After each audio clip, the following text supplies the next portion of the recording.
આગળ વાત કરીએ સુરત જિલ્લાની તો મૂળદમાં ફરી એક વખત ખેડૂત આંદોલનના મોખરે જોવા મળી રહ્યા છે। 760 કેવીની પાવર ગ્રીડ લાઇનના વિવાદે હવે વધુ ઘેરો સ્વરૂપ ધારણ કર્યું છે।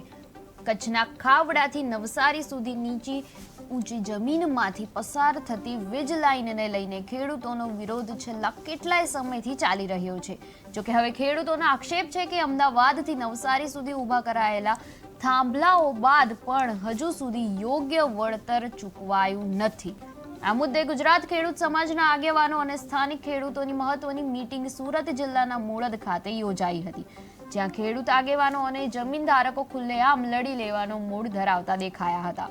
મહત્વનું એ છે કે ગામડાઓમાંથી મોટી સંખ્યાઓમાં ખેડૂતો મીટિંગમાં હાજરી આપી હતી અને પોતાનો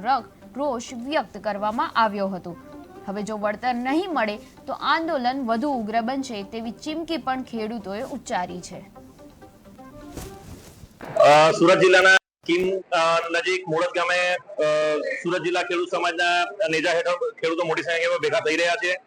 આપને ખબર છે એ રીતના સુરત જિલ્લામાંથી પાવરગ્રીડની 2 લાઈનો અને સ્ટરલાઇટની જે 765 કેવીની લાઈન પસાર થાય છે, એમાં કલેક્ટરનો હુકમ થઈ ગયા હોવા છતાં પાવરગ્રીડના અધિકારીઓ જે ઓછું વળતર ચૂકવવાની વાત કરે છે, એની સામે ખેડૂતોને ખૂબ જ મોટો વિરોધ છે અને ખેડૂતોએ નક્કી કર્યું છે કે અત્યાર સુધી અમે આટલી મહેનત કરી, પાવરગ્રીડ સામે લડ્યા, કલેક્ટર સાથે એઝ અ